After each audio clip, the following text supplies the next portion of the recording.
దేశం మొత్తం మీదున్న best gold sellers, best designs ఇప్పుడు హైదరాబాద్ లో pan India jewel show. Don't miss it. ఓ రాధా ఇద్దరు కృష్ణుల పెళ్ళి ఆ సినిమా తీసేటప్పుడు హీరోయిన్ నమిత గారిని మీరు కొట్టారా? చిచి నేను ఏ హీరోయిన్ కొట్టలేదు. అరిసారా? నేను అరిచాను.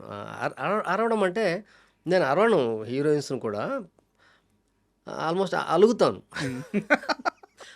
నాకు నచ్చింది చేయకపోతే నాకు కోపం వస్తుంది సార్.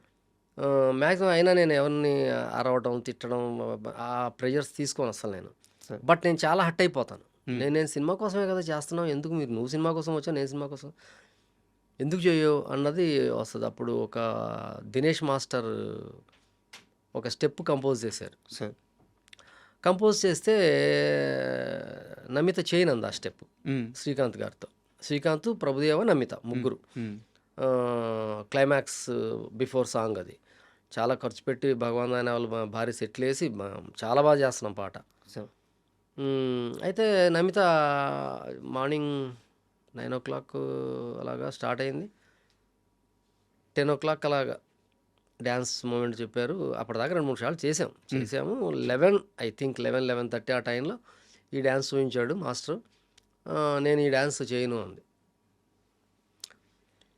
చేయను అంటే అసలు నాకు ఎందుకు చేయవు, అసలు ఒక ప్రాబ్లం ఏంటి, నేను చేయను అంది.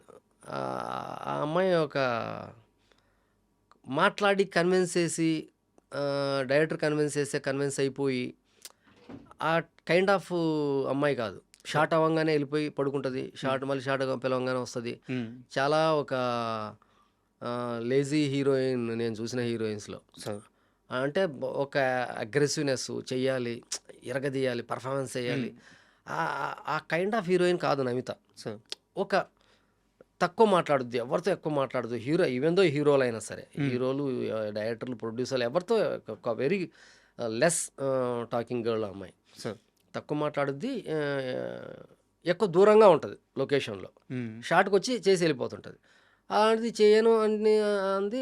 తర్వాత ఎందుకు చేయవు, చేయాల్సిందే అన్న పద్ధతిలో నేను అడిగా. అమ్మాయిని అడిగితే అమ్మాయిని అడగల, మాస్టర్ ఎందుకు చేయదు, చేయాల్సిందే అంటే ఆ అమ్మాయి అప్పుడు వచ్చింది. ఓకే. వచ్చి కూర్చొని ఒక రకంగా మాట్లాడింది. మీరు నన్ను ఇబ్బంది పెడుతున్నారు, మీరు ఎందుకు ఇబ్బంది పెడుతున్నారో నాకు తెలుసు. ఎందుకు ఇబ్బంది పెడతాం, ఒక డ్యాన్స్ మూమెంట్ మాస్టర్ చెప్పాడు, ఆ డ్యాన్స్ ఏమని చెప్తున్నావు, ఇందులో ఇబ్బంది పెట్టడం ఏముంది, నాకు తెలిసి మీరు ఎందుకు ఇబ్బంది పెడుతున్నారు. నేను అసలు నాకు ఆ థాట్ ఉండదు మామూలుగా. ఏంటి తన వర్షన్? తన వెర్షన్ అదే వేరే రకంగా దీనికోసం నన్ను ఇబ్బంది పెడుతున్నారు అనేసి డైరెక్ట్గా చెప్పింది ఆ అమ్మాయి. ఓకే. నేను అలా ఎందుకు ఇబ్బంది పెడతాను అని ఆ అమ్మాయి తాలూకు కపూర్ అని ఒక కుర్రాడు ఉండేవాడు అప్పుడు. ఆ అమ్మాయి బాయ్ ఫ్రెండ్ అని అనేవాళ్ళు, బట్ అది నిజమో కాదో మనకు తెలియదు. అంటే బాయ్ ఫ్రెండ్ అంటే మీన్స్ ఫ్రెండ్ అయ్యి ఉండొచ్చు తనకి. అంతే, ఫుల్ సినిమా తనే ఉండేవాడు, అన్ని డేట్లు. చాలా మంచి కుర్రాడు. ఈ అమ్మాయి కూడా మంచిదే, ఈ అమ్మాయి చెడ్డదేం కాదు. అంటే మైండ్లో అలా ఆలోచిస్తుంది అనమాట అమ్మాయి. సినిమా ఫీల్డ్ అంటే డైరెక్టర్లు అందరు ఇలా ఉంటారు, హీరోలు అందరు ఇలా ఉంటారు ఏమో అన్న కంటెంట్తో ఉందేమో మైండ్లో. పైగా చాలా ఫస్ట్ మూవీ కదా. కాదు సీను వైట్ల సినిమా తర్వాత ఇది. అదే జమినీ తర్వాత చాలా early movie. Early movie. Gemini Venkatesh Babu గారితో చేసింది. ఆ సినిమా ఆడలేదు, తర్వాత ఇమ్మీడియట్ మూవీ ఇది. అవును అవును. ఆ అమ్మాయిని చాలా నేను డిమాండ్ చేసి, అమ్మాయి చాలా బాగుంది, అమ్మాయి బాగుంటుంది అనేసి నేను పర్టికులర్గా అడిగి తెచ్చుకున్న హీరోయిన్ అమ్మాయి. వెళ్ళి కథ చెప్పి కపూర్కి చాలా బాగా నచ్చి, అసలు ఈ కాన్సెప్ట్ చెప్పినప్పుడు అసలు ఆ కుర్రోడు, ఆ అమ్మాయితో ఉండే కుర్రోడు చాలా ఇంప్రెస్ అయ్యాడు. ఆ అబ్బాయికి చాలా నాలెడ్జ్, సినిమా నాలెడ్జ్ అంతా. ఆ కాస్ట్యూమ్ డిజైన్ కానీ అన్నీ, నేను సాంగ్ అంటే నేను ఎవ్రీథింగ్ కాస్ట్యూమ్ డిజైన్ దగ్గర నుంచి సెట్ దగ్గర నుంచి అన్నిట్లో ఉండేవాడిని.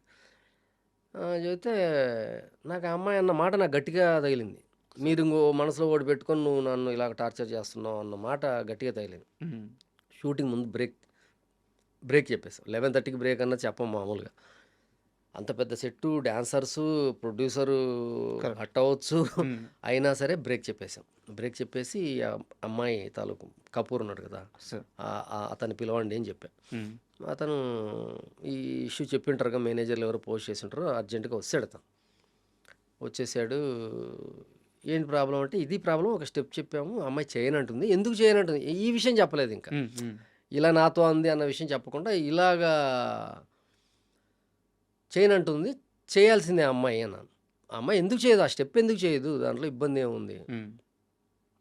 అంటే రూమ్‌లోకి వెళ్ళాడు. ఆ అమ్మాయితో ఏం మాట్లాడాడో తెలీదు గానీ వచ్చాడు. బ్రేక్ ఇచ్చాము. శ్రీకాంత్ గారు, ప్రభుదేవ అందరూ బ్రేక్‌కి వెళ్ళిపోయారు. 1:30కి భోజనాలయిన తర్వాత వచ్చాడు. వచ్చి okay sir, I convinced her, చేసేస్తది ఆ అమ్మాయి, ఇబ్బంది ఏం లేదు అన్నాడు. అనగానే బ్రేక్ తర్వాత యాజ్ ఇట్ ఈజ్ మొత్తం డాన్సర్స్ అందరూ, ప్రభుదేవ, శ్రీకాంత్ అందరూ వచ్చారు.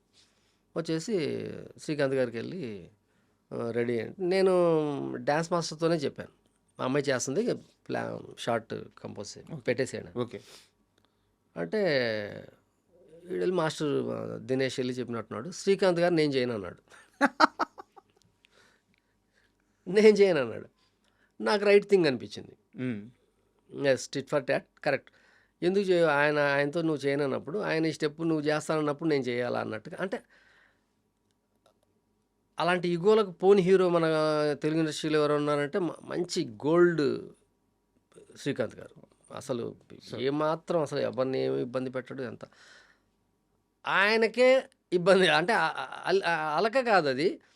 ఒక స్టెప్ ఒక అమ్మాయి నాతో చేయనన్నప్పుడు, అంటే శ్రీకాంత్ గారితో కాదు, చేయనంది ఆ అమ్మాయి. సో నాతోనే కదా చేయనంది, కాబట్టి నేను చేయను. నేను చేయను, ఆ స్టెప్ తీసేయండి, వేరే పెట్టేసేయండి. నాకు వెరీ లాజికల్గా అనిపించింది. సరే స్టెప్ మార్చాము, చేసాం. సాంగ్ అయిపోయింది. సాంగ్ చాలా బాగుంటుంది. శ్రీరామచంద్ర సిగ్గే గోవింద అనే పాట చాలా పెద్ద హిట్. చాలా పెద్ద హిట్, చాలా బాగుంటుంది విజువల్గా సాంగ్. మిగిలిన అన్నీ చేసింది. బట్ నాకు ఆ స్టెప్ నాకు నచ్చేసింది.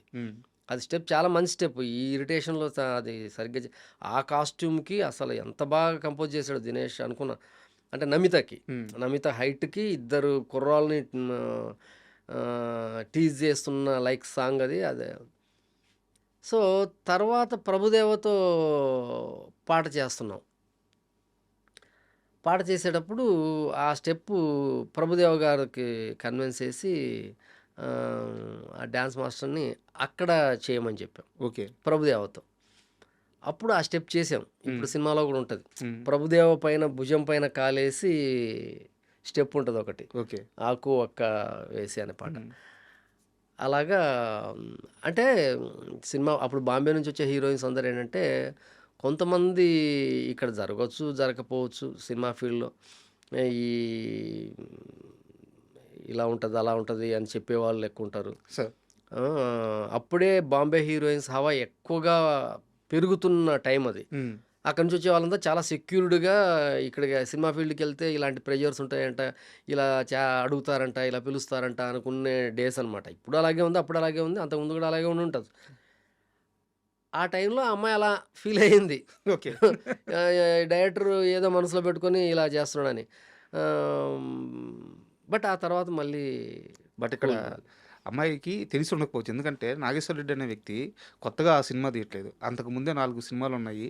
దానికంటే ముందు 9 సంవత్సరాల పాటు సినిమా ఇండస్ట్రీలో ఎస్వి కృష్ణారెడ్డి లాంటి ఒక లెజెండరీ పర్సన్ దగ్గర 9 సంవత్సరాలు ట్రావెల్ అవ్వాలంటే మామూలు సర్టిఫికేట్ అయ్యాడు, సూపర్ సర్టిఫైడ్ అయ్యాడు. అవును. అక్కడ ఏంటంటే అసలు ముందు అట్లాంటి స్మెల్లే ఉండదు అక్కడ. వెరీ ఫ్యామిలీ ఓరియంటెడ్ కంపెనీ ఏదన్నా ఇండస్ట్రీలో. అంటే నేను చాలా కంపెనీలు ఏం చేయలేదు, కృష్ణారెడ్డి గారి దగ్గర ఎక్కువ చేశాను. బట్ చాలా బయట వింటుంటాను కదా. బట్ కృష్ణారెడ్డి గారు వెరీ మన ఇంట్లో ఉన్నట్టే. ఆడపిల్ల అయినా సరే, మగ పిల్ల అయినా సరే, పిల్ల అయినా సరే, ఎవరైనా సరే, ఒక ఇంట్లో ఉన్న అట్మాస్ఫియర్లో షూటింగ్ జరిగిందంటే అది కృష్ణారెడ్డి గారి కంపెనీ. బట్ ఎందుకు ఈ క్వశ్చన్ ఎర్లీగా అడిగానంటే, నాకు వచ్చిన సోర్స్ ప్రకారం అంటే కొట్టినంత పని జరిగింది సెట్లో, చాలా పెద్ద గొడవ అయిందని, కానీ ఏం జరిగిందో తెలియదు. అవును, చెప్తే క్లారిటీ. అంటే కొట్టంత పని కాదు కానీ కొంచెం షౌట్ చేసి ఉంటాను అంతే.